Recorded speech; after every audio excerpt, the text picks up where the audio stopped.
Bonjour à toutes et à tous, ravi de vous retrouver pour ce nouveau numéro de Face à Face où nous allons rendre hommage à une femme qui incarnait la liberté. Régine Deforges fut éditrice et écrivain, on lui doit cet énorme succès de librairie, La Bicyclette Bleue, mais sa vie ne peut pas se résumer à ce best-seller et notre invité lui consacre un livre intitulé Régine Deforges, La femme liberté, c'est aux éditions Séguier. Frédéric Andro, bonjour, merci d'être avec nous. Alors c'est vrai que j'évacue tout de suite La Bicyclette Bleue parce que c'est vrai que dans l'inconscient des gens, il y a 10 livres, il y a la série avec Laetitia Casta, ça a été un succès absolument énorme. Mais Régine Deforges n'est pas que ça, c'est surtout le destin d'une femme française qui a fait un peu tous les métiers autour du livre.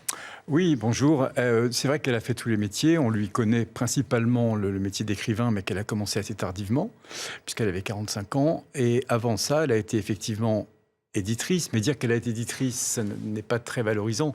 Ça a été la première femme à diriger sa propre maison d'édition, ce qui est beaucoup plus valorisant, parce que c'était pas facile à l'époque de se lancer là-dedans.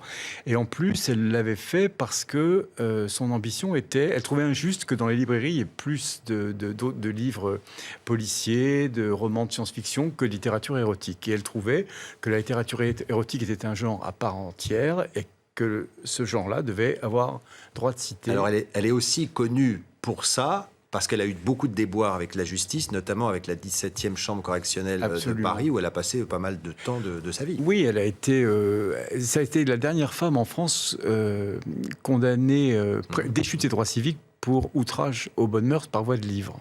Et ça, on est dans les années 68, 69, ouais. Donc c'est quand même il y a moins de 50 ans. Et c'est vrai que c'est très étonnant qu'elle a... Elle a été convoquée des dizaines de fois, elle a été condamnée, multicondamnée, mais elle n'a jamais dévié. Elle a continué à vouloir, par souci de liberté, c'est pour ça que le titre lui va bien, par souci de liberté, elle a voulu défendre ce genre littéraire qu'elle trouvait aussi noble qu'un autre. Et elle était plus courageuse que certains auteurs hommes qu'elle publiait, qui eux... écrivait des textes érotiques, mais avec un pseudonyme. Exactement. Elle n'a jamais accepté, elle en tout cas, d'écrire sous un pseudonyme, et elle n'aimait pas cette façon de se dissimuler. C'était une femme, on aurait pu aussi appeler ce livre La femme courage, parce qu'elle a toujours assumé ce qu'elle était, ce qu'elle disait, ce qu'elle faisait, ce qu'elle publiait.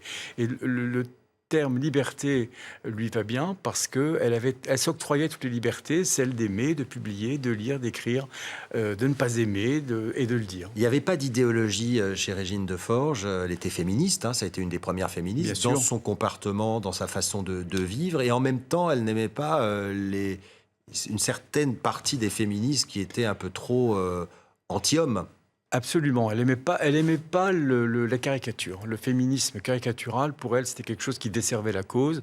Elle, son souci, c'était que les hommes et les femmes aient les mêmes droits, mais sans chercher à devenir ridicule, quoi. Et aujourd'hui, avant qu'elle décède, quand elle voyait les femmes poitrine à l'air chercher à imposer quelque chose, les fémènes, elle trouvait pas que c'était le meilleur moyen d'y parvenir. Mais ce qui était intéressant chez elle, c'est qu'elle avait une forme d'honnêteté intellectuelle incroyable. C'est-à-dire que même s'il y avait une cause avec laquelle elle n'était pas d'accord, elle était capable de le dire. Elle avait une idéologie, mais elle savait s'en démarquer quand il fallait. Eh bien justement, Frédéric Andro, illustration de ce que vous dites, de ce que vous écrivez dans votre livre, grâce à des archives retrouvées par Anne Beaugrand, on voit haut en couleur le personnage qu'était Régine Deforges. Disons le mot, vous avez des ennuis assez réguliers avec la censure, avec la police. Bah oui. Vous risquez la prison. On risque la prison. S'ils sont très méchants, ils peuvent me mettre en prison. Donc, on ne vous rend pas la tâche facile. Il y a des messieurs qui achètent vos bouquins, il y en a d'autres qui les saisissent, ce ne sont pas les mêmes. Oh, quelquefois. Quelquefois sont les mêmes. C'est pour se faire une opinion. Oh, mais il n'y a pas pire amateur d'érotisme ou de littérature érotique que les censeurs, ça c'est bien connu. Monsieur Gallimard pourrait d'ailleurs en parler très savamment. Je trouve ça absolument intolérable qu'à notre époque, on puisse faire des ennuis à un éditeur parce qu'il publie ce qu'il estime devoir publier, que ce soit en politique ou en littérature. Je trouve qu'il s'agit de censure et que la censure, elle est partout et que la censure, nous en sommes tous victimes. Je me retire, je ne donne même pas ma démission. Je leur ai dit au revoir, mesdames, adieu, et je vous laisse entre vous. Voilà. Voilà, Régine Deforges, La femme liberté de Frédéric Andro, qui paraît aux éditions Séguier. On se rend compte de la personnalité et surtout de la non-langue de bois de Régine Deforges. Faut commenter ce dernier extrait. C'est le prix. Elle démissionne du prix Fémina. Oui, parce que Madeleine Chapsal a été exclue du jury parce qu'on lui avait reproché d'avoir fait paraître dans son propre journal quelques révélations sur les délibérations à huis clos. Des indiscrétions. Voilà, en quelque sorte.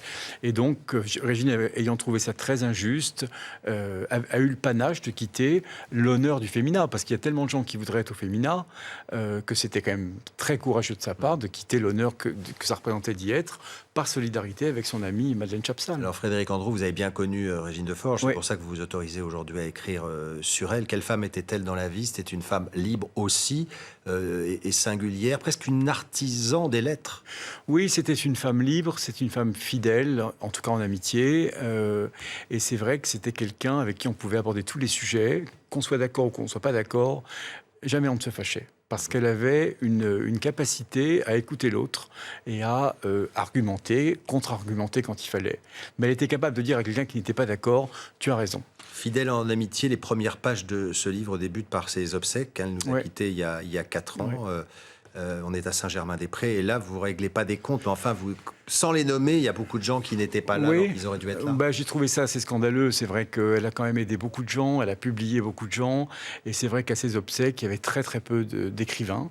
Il y avait ses éditeurs qui étaient là, mais il y a beaucoup d'autres auteurs qui auraient dû y être, qui n'y étaient pas. Et je pense que c'était pas très sympathique. Et on peut appeler ça, je sais pas, c'est pas un règlement de compte, mais je tenais quand même à le souligner. Alors les gens un petit peu érudits les reconnaîtront. Ouais, c'est un rébus, c'est une capacité d'oubli, mais ça c'est bien l'esprit français aussi. Je voudrais qu'on termine en parlant de l'amoureuse de la littérature qu'elle était. Elle disait que l'important c'était de lire, peu importe que soit même l'annuaire du téléphone ou l'indicateur des horaires de chemin de fer. Je parle un peu d'une façon démodée, mais il fallait lire. Ah oui, absolument. C'était une passionnée des livres, au sens le plus large du terme. Et c'est vrai que quand on se voyait, on parlait littérature tout le temps. On commentait l'actualité. Elle trouvait qu'il y avait beaucoup de choses publiées qui n'étaient pas très bonnes. Elle était très attachée aussi aux grands classiques. Et elle aimait beaucoup Paris. Elle prenait l'autobus. Elle avait ses lignes préférées pour aller se promener. Ah oui, c'est une amoureuse de Paris. Une amoureuse de Paris. Et moi, j'ai eu la chance de parcourir certains quartiers de Paris quand elle préparait son livre sur Paris.